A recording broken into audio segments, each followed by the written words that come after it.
Hello students, welcome back to the channel. आज हम 9 जून 2026 के इम्पॉर्टेंट करंट अफेयर एमसीक्यूज को कवर करने वाले हैं। अगर आप लोग किसी भी कंपटीशन एग्जाम की प्रिपरेशन कर रहे हैं और daily basis current affair cover करना चाहते हैं तो आप हमारे चैनल को फॉलो कर सकते हैं, सब्सक्राइब कर सकते हैं। अगर आपको हमारा कंटेंट पसंद आए, हमारा एक्सप्लेन करने का तरीका, पढ़ाने का तरीका पसंद आए तो आप वीडियो को लाइक कर सकते हैं और अपने फ्रेंड्स के साथ शेयर भी कर सकते हैं। और हाँ, जो सीरियस स्टूडेंट हैं उनके लिए ये बहुत इंपॉर्टेंट है कि आप करंट अफेयर अगर कवर करते हैं तो प्लीज़ पूरे लेक्चर को देखिए, लास्ट तक इसे देखिए, क्योंकि हर एक क्वेश्चन आप लोगों के लिए बहुत ही इंपॉर्टेंट होता है। ओके, तो स्टार्ट करते हैं आज का हमारा क्वेश्चन। फर्स्ट क्वेश्चन है, 9 जून 2026 को पूरे विश्व में विश्व पर्यावरण दिवस मनाया जा रहा है। भारत में इस क्षेत्र को रेगुलेट करने वाली सर्वोच्च संस्था कौन सी है? तो यहाँ आपका ऑप्शन बी बिल्कुल करेक्ट हो जाएगा, भारतीय गुणवत्ता परिषद, QCI जो है वो करेक्ट हो जाएगा। देखिए यहाँ पर आपको दो चीजें याद रखनी है। एक तो 9 जून 2026 को कौन सा दिन बनाया जाता है? विश्व पर्यावरण दिवस, ठीक है। और इसे रेगुलेट कौन करता है? भारतीय गुणवत्ता परिषद, ठीक है। अब इसके बारे में हम समझेंगे क्या है।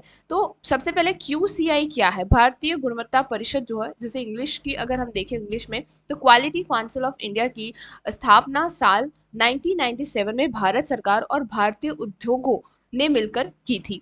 मंत्रालय की बात करें, यह वाणिज्य और औद्योगिक मंत्रालय यानी ministry of commerce and industry की प्रशासनिक नियंत्रण में काम करना है। दिवस की शुरुआत की बात करें, यानी 9 जून की जो शुरुआत है वो कब से की है? तो इस विशेष दिवस को मनाने की शुरुआत साल 2008 में ILAC और IAF जैसी अंतर्राष्ट्रीय जो संस्थाओं द्वारा की गई थी। थीम क्या है? हर साल इस दिन की एक विशेष थीम होती है जो वैश्विक व्यापार और पर्यावरण की मानकों यानी स्टैंडर्ड्स को तय करने पर केंद्रित होती है। स्टेबल गोल्स की अगर बात करें, यह दिवस संयुक्त राष्ट्र के सतत विकास लक्ष्यों यानी SDGs को औद्योगिक गुणवत्ता के जरिए हासिल करने में मदद करता है, ठीक है। नेक्स्ट क्वेश्चन यहाँ पर है हमारा, नीति आयोग द्वारा जारी ताजा sustainable development goals India index में किस राज्य ने देश में पहला स्थान हासिल किया है? Which state has secured the first rank in the latest SDG India Index released by NITI Aayog? तो यहाँ आपका ऑप्शन सी केरल बिल्कुल करेक्ट हो जाएगा। तो केरल जो है वो फर्स्ट रैंक पर है। इंडेक्स का क्या उद्देश्य है? यह इंडेक्स मापता है कि भारत के राज्य संयुक्त राष्ट्र द्वारा तय किए गए 17 सतत विकास लक्ष्य यानी जो टारगेट 2030 तक पूरे करने हैं वो पूरे करने में कितने आगे हैं। नीति आयोग इसे क्योंकि रिपोर्ट जारी करता है, तो नीति आयोग कब स्थापना हुई है? तो योजना आयोग को बदलकर 1 जनवरी 2015 को नीति आयोग, नीति की क्या फुल फॉर्म है? National institution for transforming India बनाया गया था। संरचना की बात करें तो भारत के प्रधानमंत्री इनके अध्यक्ष होते हैं। वर्तमान में इसके उपाध्यक्ष जो हैं वो सुमन बेरी हैं और CEO जो है वो BVR सुब्रमण्यम है। देखिए इस तरह की इन्फॉर्मेशन काफी SSC लेवल के क्वेश्चंस में, रेलवे बैंकिंग में पूछे जाते हैं कि कौन अध्यक्ष होते हैं या फिर वर्तमान में कौन से उपाध्यक्ष हैं, CEO कौन है, तो वो आपको याद रखना है। इसके बाद बॉटम रैंकिंग की बात करें, इस इंडेक्स में बुनियादी ढांचे और सामाजिक संकेतों के कारण बिहार और झारखंड जैसे राज्य जो है वो निचले पायदानों पर है यानी निचली रैंक पर है, ठीक है। सहकारी संघवाद की बात करें, नीति आयोग का यह इंडेक्स राज्यों के बीच आपस में स्वास्थ्य कंपटीशन यानी कॉम्पिटिटिव फेडरलिज्म को बढ़ावा देने के लिए जारी किया जाता है, ठीक है। नेक्स्ट क्वेश्चन हमारे यहाँ पर हो जाएगा, केंद्रीय गृह मंत्रालय ने सीमा पार आतंकवाद पर नकेल कसने के लिए किस केंद्र शासित प्रदेश में एक सुरक्षा ग्रिड प्रणाली को पूरी तरह सक्रिय कर दिया है? The union home minister has fully activate a new security grid system in which union territory to curb cross border terrorism। तो यहाँ पर आपका ऑप्शन बी जम्मू कश्मीर बिल्कुल करेक्ट हो जाएगा। तो ऐतिहासिक पुनर्गठन की अगर बात करते हैं, यानी हम थोड़ा सा हिस्टोरिकल बैकग्राउंड भी जानते हैं। जम्मू कश्मीर पुनर्गठन अधिनियम 2019 के तहत 31 अक्टूबर 2019 को जम्मू कश्मीर और लद्दाख को दो अलग केंद्र शासित प्रदेश यानी यूनियन टेरिटरीज बनाया गया था, ठीक है। प्रशासनिक प्रमुख की अगर बात करें, वर्तमान में जम्मू कश्मीर के उप राज्यपाल जो है यानी लेफ्टिनेंट गवर्नर कौन है? मनोज सिन्हा है। क्वेश्चन नंबर यहाँ पॉइंट नंबर थर्ड जो है, अनुच्छेद 370 का अंत की अगर बात करें, केंद्र सरकार ने 5 अगस्त 2019 को ऐतिहासिक फैसला लेते हुए संविधान के अनुच्छेद 370 के तहत मिलने वाले विशेष दर्जे को समाप्त कर दिया है। भौगोलिक महत्व क्या है जम्मू कश्मीर का? तो जम्मू कश्मीर की सीमाएं पाकिस्तान और अंतर्राष्ट्रीय सीमाएं से लगती हैं, जिसके कारण यह भारत की आंतरिक सुरक्षा के लिए सबसे संवेदनशील क्षेत्र है। और लास्ट पॉइंट है द्विसदनीय व्यवस्था से यूनियन टेरिटरी, यानी पहले यहाँ विधान परिषद और विधानसभा दोनों थी, लेकिन वर्तमान व्यवस्था में केवल विधानसभा का प्रधान रखा गया है, जो अभी निलंबित प्रक्रिया में है। देखिए, मैं आपको इतनी सारी चीजें क्यों बता रही हूँ, इसका रीजन है कि जो भी चीज जो है हमारे करंट अफेयर रहती है उसके बैकग्राउंड के बारे में या फिर इससे रिलेटेड चीजें काफी पूछी जाती है, तो इसलिए हम यहाँ पर पॉइंट्स में वो सारी चीजें आपको बताने की कोशिश करें जहाँ से क्वेश्चन आ सकता है। क्योंकि अभी ये जो न्यूज है हमारी, है ना, ये जो सिक्योरिटी ग्रिड अगर न्यूज में है तो इससे रिलेटेड ये सारे पॉइंट क्या है पूछे जा सकते हैं, इसलिए मैं आपको यहाँ पर डिटेल में एक्सप्लेनेशन दे रही हूँ। नेक्स्ट क्वेश्चन हमारा है, अंतर्राष्ट्रीय यात्रा को पूरी तरह पेपरलेस बनाने के लिए दुनिया की सबसे आधुनिक बायोमेट्रिकल डिजिटल पासपोर्ट प्रणाली लागू करने वाला पहला यूरोपीय देश कौन सा बना है? Which European country has become the first to implement the world most advance biometric digital passport system for the paperless travel? तो ये कौन है? फिनलैंड है। तो इसका यहाँ पर आपका ऑप्शन सी जो है वो करेक्ट हो जाएगा। फिनलैंड जो है वो पहला ऐसा कंट्री बन चुका है जो कि बायोमेट्रिकल जो डिजिटल पासपोर्ट सिस्टम है उसको यहाँ पर उसने इंट्रोड्यूस किया है। ठीक है, अब देखिए भौगोलिक स्थिति की बात करें, फिनलैंड के बारे में थोड़ा समझते हैं। फिनलैंड जो है वो उत्तरी यूरोपीय में स्थित एक नॉर्डिक देश है जिसकी राजधानी हेल्सिंग है। ठीक है, आपको सबकी कैपिटल्स याद रखनी है। हजारों जिलों की भूमि इसे, यानी लैक्स ऑफ थाउजेंड लैंड इसे कहा जाता है। लगभग 1,88,000 जिले हैं और इसलिए भूगोल में इसे लैंड ऑफ थाउजेंड लेक कहा जाता है। नाटो यहाँ का बात करें तो ये जो हमारा फिनलैंड है वो नाटो का भी सदस्य है। रूस यूक्रेन युद्ध के बाद फिनलैंड ने अपनी सुरक्षा के लिए दुनिया के सबसे बड़े सैन्य संगठन नाटो की सदस्यता ली थी और यह 31वां पूर्ण सदस्य बना है। ये आपको याद रखना है, बहुत इंपॉर्टेंट पॉइंट है। क्वेश्चन आ सकता है कि कौन सा सदस्य है, और अगर फिनलैंड आएगा तो आप लोग कंफ्यूज हो जाएंगे कि नहीं ये पहले नहीं था, लेकिन हाल ही में जब यूक्रेन और रूस का युद्ध हुआ है तब उसने उसकी सदस्यता जो है वो ले ली है। ठीक है, इसके बाद यहाँ पर है अंतर्राष्ट्रीय खुशहाली की अगर बात करें तो फिनलैंड वैश्विक खुशहाली सूचांकन, जिसे हम ग्लोबल हैप्पीनेस इंडेक्स बोलते हैं, में लगातार कई वर्षों से दुनिया का सबसे नंबर 1 खुशहाल देश है, यानी उसकी रैंक हमेशा 1 है ग्लोबल हैप्पीनेस इंडेक्स के अंदर। इसके बाद यहाँ 5th पॉइंट है, यूरोपियन संघ की बात करें तो यह यूरोपियन संघ का सदस्य है और यहाँ की आधिकारिक मुद्रा जो है वो यूरो है। ओके, नेक्स्ट क्वेश्चन पे चलते हैं हम। संपत्ति और शाखाओं के मामले में देश के सबसे बड़े सरकारी बैंक भारतीय स्टेट बैंक ने नए प्रधान निदेशक मैनेजिंग डायरेक्टर के रूप में किसे नियुक्त किया है? Who has been appointed as a new managing director of a State Bank of India? तो यहाँ पर आपका ऑप्शन बी राणा आशुतोष सिंह बिल्कुल सही हो जाएगा, वो नए मैनेजिंग डायरेक्टर के रूप में अब कार्य करेंगे। अगर इतिहास की बात करें हम एसबीआई की, तो साल 1921 में 3 प्रेसिडेंट बैंकों, bank of Bengal, bank of Bombay और बैंक ऑफ मद्रास को मिलाकर इंपीरियल बैंक ऑफ इंडिया बनाया गया था। एसबीआई का जन्म कब हुआ? तो गोरेवाल समिति जब हुई थी, ये क्वेश्चन पूछा जाता है कि एसबीआई का जो जन्म है या फिर स्थापना है वो कौन सी कमेटी द्वारा उन्होंने सिफारिश की थी? तो ये गोरेवाल कमेटी की सिफारिश पर 1 जुलाई 1955 को इसी इंपीरियल बैंक का राष्ट्रीयकरण करके इसका नाम भारतीय स्टेट बैंक रखा गया था। यानी इन तीनों बैंकों को मिलाकर ये बना है एसबीआई। मुख्यालय की बात करें, एसबीआई का मुख्य कॉर्पोरेटर जो कार्यालय है वो मुंबई महाराष्ट्र में स्थित है। सार्वजनिक क्षेत्र का सबसे बड़ा बैंक यानी भारत में वाणिज्यिक बैंकिंग बाजार में अकेले एसबीआई की हिस्सेदारी लगभग 25% है। फॉर्च्यून 500 यह दुनिया की सबसे बड़ी कंपनी की फॉर्च्यून ग्लोब 500 सूची में शामिल एकमात्र भारतीय सरकारी बैंक है।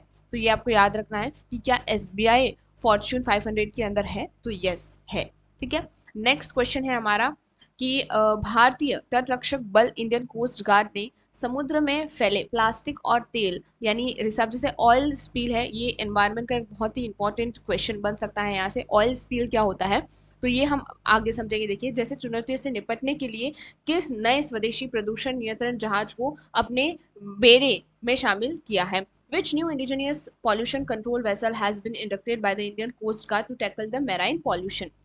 क्या होता है, जब तेल ले जाने वाले जो भी जहाज होते हैं या फिर जो कंटेनर होते हैं उससे जो ऑयल निकलता है वो पूरे ही पानी की सतह पर, यानी जो समुद्र का सतह होता है उस पर हो जाता है, क्योंकि पानी, और आपको पता है कि पानी और तेल जो है कभी मिलते नहीं है, तो ऊपर तेल की जो लेयर है वो जम जाने की वजह से ऑक्सीजन या फिर सनलाइट जो है वो नहीं जा पाती है, जिसकी वजह से मैराइन पॉल्यूशन हो जाता है। ठीक है, तो यहाँ पर आपको ऑप्शन बी समुद्र प्रताप बिल्कुल करेक्ट हो जाएगा, आपको ऑप्शन बी। अब देखिए ये ऑयल स्पिल है, उसके बारे में आप एनवायरमेंट के अंदर बिल्कुल डिटेल से पढ़ना, ये बहुत ही इंपॉर्टेंट वर्ड है, क्योंकि करंट अफेयर में है तो यहाँ से क्वेश्चन पूछा जा सकता है। ठीक है, विशेषता की अगर बात करें, है जहां समुद्र की सतह पर फैले तेल को सोखने, केमिकल प्रदूषण को न्यूट्रलाइज करने और प्लास्टिक कचरे को इकट्ठा करने के लिए अत्याधुनिक तकनीकें इसमें लेस है। तटरक्षक बल की स्थापना की बात करें तो देश की समुद्री सीमाओं और आर्थिक क्षेत्र की सुरक्षा के लिए 18 अगस्त 1978 को तटरक्षक अधिनियम 1978 के तहत इसकी स्थापना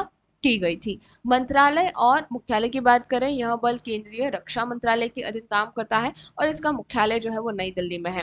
तटरक्षक दिवस की बात करें, हर साल 1 फरवरी को भारतीय तटरक्षक बल दिवस मनाया जाता है।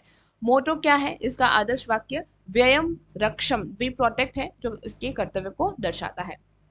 नेक्स्ट क्वेश्चन नंबर है हमारा कि भारतीय रेलवे ने पर्यावरण को कार्बन मुक्त बनाने के लिए के उद्देश्य से देश की पहली हरित हाइड्रोजन संचालन ट्रेन का ट्रायल किस राज्य से शुरू किया है? बहुत ही इंपॉर्टेंट टॉपिक है, यहाँ से प्रश्न आ सकता है। ग्रीन हाइड्रोजन पावर ट्रेन क्या है उसके बारे में डिटेल से पढ़ लेना। In which state has the trial of India first green hydrogen power train commenced to make railway carbon free? तो यहाँ आपका ऑप्शन सी हरियाणा बिल्कुल करेक्ट हो जाएगा। हरियाणा के अंदर पहला ट्रायल यहाँ पर किया गया है। नेट जीरो लक्ष्य की अगर बात करें, ये इससे कनेक्ट है कि भारत रेलवे ने साल 2030 तक पूरी तरह से नेट जीरो कार्बन उत्सर्जन बनाने का एक बहुत बड़ा वैश्विक लक्ष्य रखा है। ग्रीन हाइड्रोजन क्या है? ठीक है, जब रिन्यूएबल एनर्जी सौर या पावर ऊर्जा का उपयोग करके पानी के अणुओं यानी H2O को इलेक्ट्रॉनिक्स प्रक्रिया द्वारा हाइड्रोजन और ऑक्सीजन में तोड़ा जाता है तो उसे हरित हाइड्रोजन कहते हैं। इसमें शून्य प्रदूषण होता है। देखिए आप बहुत अच्छे से इस ग्रीन हाइड्रोजन को समझ लेना क्या है, क्योंकि क्वेश्चन आ सकता है। ठीक है, वैश्विक रिकॉर्ड, क्योंकि देखिए यहाँ पर एक मैं पर्टिकुलर टॉपिक को अगर बहुत लेंथी से समझाने जाऊंगी तो हमारा करंट अफेयर छूट जाएगा। ठीक है, हम ट्राई करेंगे कि हम ऐसा एक चैनल बनाए जहाँ पर हम इस जैसी जो बहुत ही डिफिकल्ट वर्ड्स होते हैं उनको समझाने की कोशिश करेंगे। जब भी वो चैनल बनेगा तो मैं आपको बता दूंगी। ठीक है, दुनिया की सबसे पहली कमर्शियल हाइड्रोजन ट्रेन चलाने वाला गौरव जर्मनी देश के नाम है। एशिया में पहला कर बात करें तो एशिया महाद्वीप में सबसे पहले हाइड्रोजन ट्रेन चलाने का रिकॉर्ड चीन ने बनाया था और अब भारत इसमें बड़ी छलांग लगा रहा है। राष्ट्रीय मिशन, भारत सरकार ने देश को ग्रीन हाइड्रोजन का वैश्विक हब बनाने के लिए राष्ट्रीय हरित hydrogen mission, national green hydrogen mission शुरू किया है। नेक्स्ट क्वेश्चन है हमारा, भारतीय संविधान के अनुच्छेद 280 है ना 280 के अंदर हाल ही में बहुत चर्चा में रहा, यह अनुच्छेद निम्नलिखित में से किस संवैधानिक संस्था के गठन का प्रावधान करता है? Article 280 of Indian constitution which was recently discussed provides for the constitution of which constitutional body? तो यहाँ आपका ऑप्शन सी भारत का वित्तीय आयोग यानी फाइनेंशियल कमीशन के बारे में ये टॉक करता है। देखिए संविधान का भाग अगर देखें तो वित्तीय आयोग का उल्लेख भारतीय संविधान के भाग 12 और अनुच्छेद 280 में एक अर्थ न्यायिक यानी क्वाजी जुडिशियल संस्था के रूप में है। ठीक है, अगर आपको कोई पूछे कि फाइनेंशियल जो हमारा है वो क्या है तो एक क्वाजी जुडिशियल संस्था है। ठीक है ना, जो हमारा संविधान के अंदर फाइनेंशियल कमीशन जो है वो एक क्वाजी जुडिशियल संस्था है जो कि अनुच्छेद 80 और 5(12) के अंदर है। नियुक्त और कार्यकाल की अगर बात करें, इसके अध्यक्ष और सदस्य की नियुक्ति देश के राष्ट्रपति द्वारा हर 5 वर्ष में या आवश्यकता पड़ने पर उससे पहले यानी अगर हटा दिया जाए, ठीक है, उस समय पे वो करते हैं।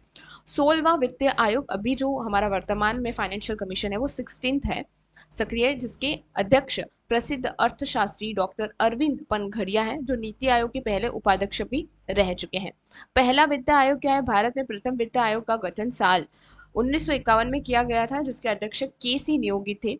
सिफारिश की प्रकृति, तो वित्त आयोग द्वारा की गई सिफारिश केवल सलाहकार यानी एडवाइजरी प्रवृत्ति की होती है, इन्हें मानना सरकार के लिए कानूनी रूप से बाध्यकारी नहीं है। ये क्वेश्चन आता है कि क्या जो फाइनेंस कमीशन है अगर कोई एडवाइजरी देता है तो क्या वो बाइंडिंग होती है? नहीं, किसी भी प्रकार की बाध्यकारी नहीं होते हैं। उन्हें लेना चाहे एडवाइस तो ले सकते हैं, नहीं लेना चाहे तो वो नहीं लेंगे। इसके बाद क्वेश्चन है कि भारतीय वैज्ञानिक ने पश्चिमी घाट यानी वेस्टर्न घाट के वनों से पेनिलियम इडिकम नामक कवक यानी फंगस की एक नई प्रजाति खोजी है। इसका प्राथमिक उपयोग किस गंभीर बीमारी के इलाज के लिए किया जाएगा।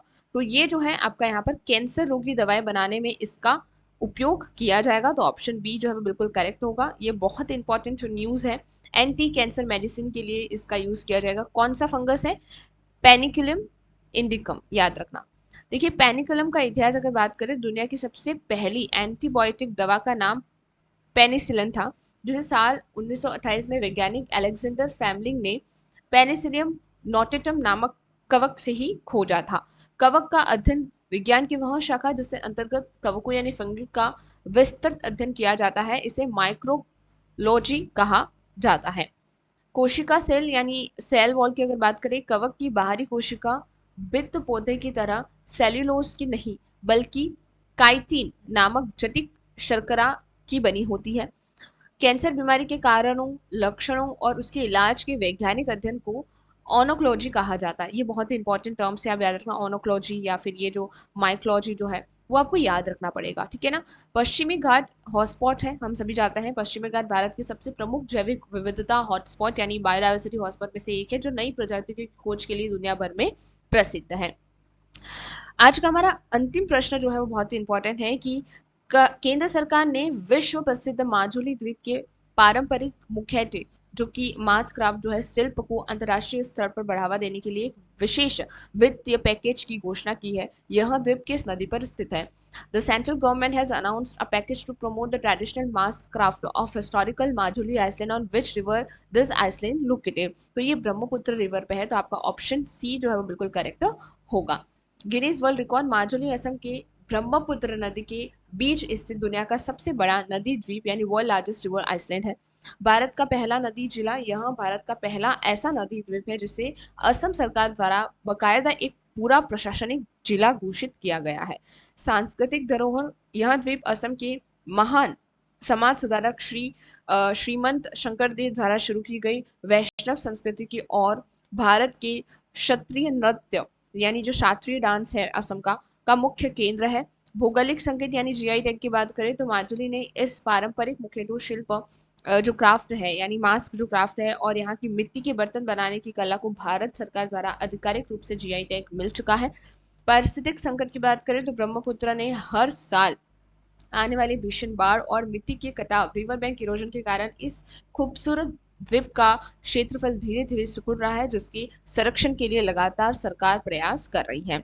ठीक है, तो आई होप आज के आपको ये 10 इंपॉर्टेंट एमसीक्यूज अच्छे लगे होंगे और ऑब्वियसली यहाँ से कोई ना कोई क्वेश्चन तो आएगा ही आएगा।